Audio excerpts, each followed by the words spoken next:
Here's part 2 of Rikki Tikki for you, honey. Rikki Tikki tingled with rage and hatred at this. Nag coiled himself around the bulge at the bottom of the water jar, and Rikki Tikki stayed still as death. Rikki Tikki began to move muscle by muscle toward the jar. Nag was asleep, and Rikki Tikki looked at his big back, wondering which would be the best place and a good hold. If I break his back at the first jump, he can still fight. It must be the head above the hood. Then, when I am once there, I must not let go. And then he jumped. Rikki Tikki braced his back against the bulge of the red earthenware to hold down the head.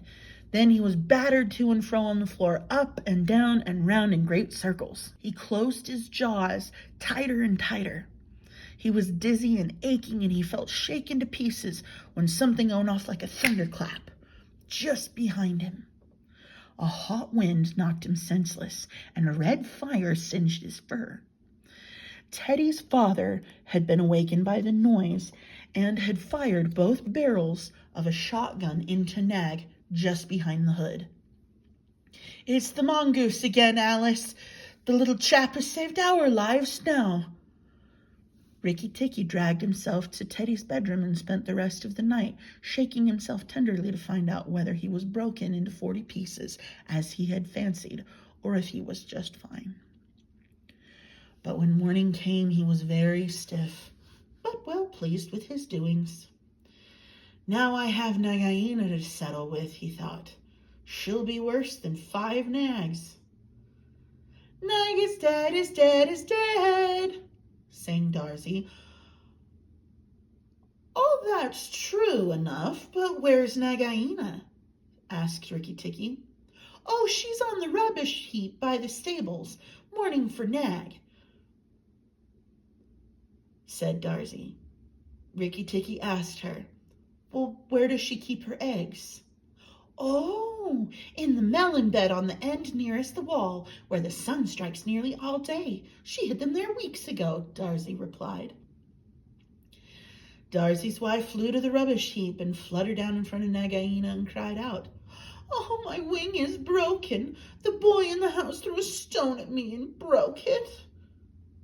Nagaina lifted her head and said, "You have chosen a bad place to be lame in."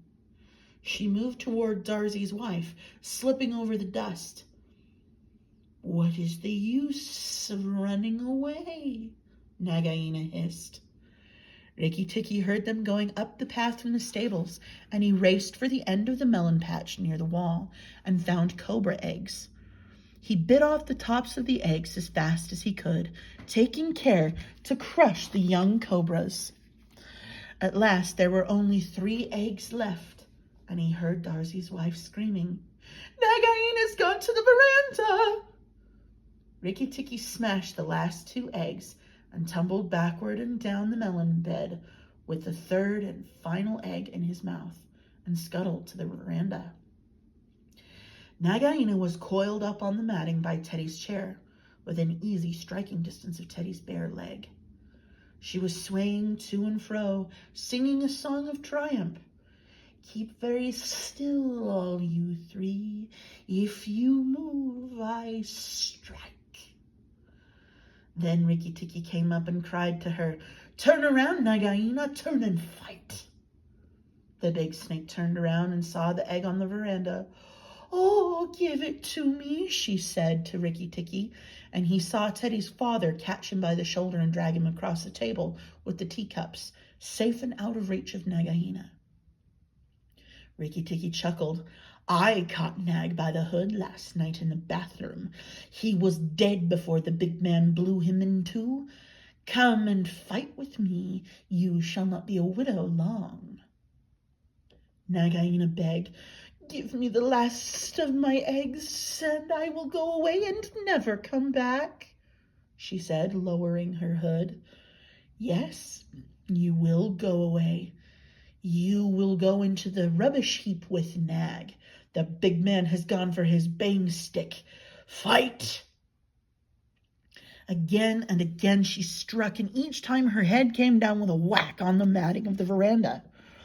Rikki Tikki danced in a little circle to get behind her, but he'd forgotten the egg. It still lay on the veranda, and Nagaina caught it in her mouth and turned to the veranda steps and flew like an arrow down the path, with Rikki Tikki right behind her. Rikki Tikki knew that he must catch her, or all the trouble would begin again. Darzee's wife flew off her nest as Nagaina came along and flapped her wings about Nagaina's head. But she lowered her hood and went on. The delay brought Rikki Tikki up to her as she plunged into her den. His little white teeth were clenched on her tail, and he went down with her. Very few mongooses, however, wise and old they may be, care to follow a cobra into its hole. After a few minutes, Rikki Tikki, covered with dirt, dragged himself out of the hole leg by leg, licking off his whiskers. He shook some of the dust from his fur and sneezed, and he said, "It is all over. The widow will never come out again." That night, Rikki Tikki curled himself on the grass and slept where he was until it was late in the afternoon, for he'd done a hard day's work. When he awoke, he said, "I will go back to the house and tell the coppersmith, Darzee. He will tell the garden that Nagaina is dead." See, the coppersmith is a bird who makes a noise exactly like the beating of a little hammer on a copper pot. And the reason he is always making that noise is because he is the town crier to every Indian garden. He tells all the news to everyone who cares to listen. When Rikki Tikki got to the house, Teddy and his mother and father came out and cried over him. That night he ate all that was given to him and all he could eat, till he could eat no more. And when he went to bed, it was on Teddy's shoulder. Teddy's parents checked on him later that night, and his mother said, "He saved our lives and Teddy's life." Rikki Tikki woke with a jump when she spoke, for all mongooses are light sleepers. "What are you bothering for? All the cobras are dead, and if they weren't, I'm here." Rikki Tikki had a right to be proud of himself, but he did not grow too proud, and he kept that garden as a mongoose should keep it, with tooth and jump, spring and bite, till never a cobra dared show its head inside the walls. And that is the story of Rikki Tikki-Tavi. Thanks for listening, sweethearts. That's it for Stories for Kids. Come back next week for my next story. Bye-bye.